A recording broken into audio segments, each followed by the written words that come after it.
BC సంఘాల JAC ఆధ్వర్యంలో శాంతియుతంగా బంద్ జరిగిందన్నారు బీసీ సంఘాల జేఏసీ చైర్మన్ ఆర్ కృష్ణయ్య.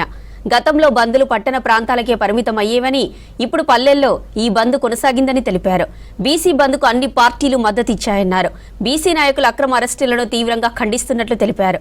అక్రమంగా పెట్టిన కేసులను వెనక్కి తీసుకోకపోతే బీసీ నాయకులతో భారీ ఉద్యమం చేపడతామని హెచ్చరించారు ఆర్ కృష్ణయ్య. బ్రహ్మాండంగా శాంతియుతంగా గతంలో ఎప్పుడు లేని విధంగా రాష్ట్ర చరిత్రలోపనే ఒక రికార్డు సృష్టించే విధంగా బంద్ జరిగింది. గతంలో బంద్ జరిగినప్పుడు పట్టణ ప్రాంతాలకు పరిమితమైంది. ఈ తప్ప బంద్ పల్లెల్లో కూడా పోయి ప్రతి ఒక్కరు కూడా పార్టిసిపేట్ చేశారు. ఇది చాలా హిస్టారికల్ బంద్.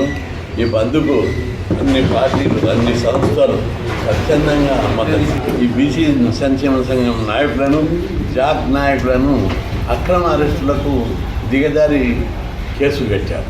ఇది చాలా దుర్మార్గం. బీసీలు అంటే పడకుండా మీ నిజ రూపం బయట పెట్టుకున్నారు.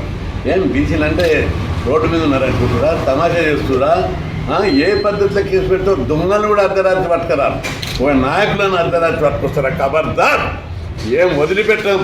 ఖబర్దార్. ఎవరు బీసీ నాయకులు ఎవరి కోసం బంద్ చేసినాం? ప్రజల కోసం బంద్ చేసినాం. ప్రజలందరినీ మా హక్కు కావాలి. మీరే ముఖ్యమంత్రులైనరు, మీరే మంత్రులైనరు. మా వాళ్ళు సర్పంచులు, ఎంపీటీసీలు అయితే కూడా ఓర్వరా? మీరు ఏమనుకుంటున్నారు? మీరు జాగీర్ అనుకుంటున్నారా? ఖబర్దార్. ఏ అర్ధరాత్రి దొంగలను, స్మగ్లర్లను, గుండాలను కూడా పట్టుకురారు. మా బీసీ నాయకులను అర్ధరాత్రి వేడి లేచి 8 మంది పోలీసులు వాళ్ళ ఇళ్ళకి పోయి పట్టుకొస్తారా? ఏమనుకుంటున్నారు మీరు? ఏమనుకుంటున్నారు? కేంద్రంకు కాంప్లైంట్ చేస్తాం. ఈ రాష్ట్రం దోపిడీ జరుగుతుంది. ఇప్పుడు మేము రంగు బయట పెట్టి ఎవరిని కూడా వదిలిపెట్టమని చెప్పి హెచ్చరిస్తున్నాం. ఏం తమాషగా ఉందా? పోలీసు వాళ్ళు అందరూ తప్పించుకుంటారు.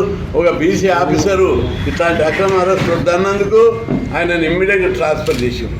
ఎవరిది రాష్ట్రం? మీ జాగిరా?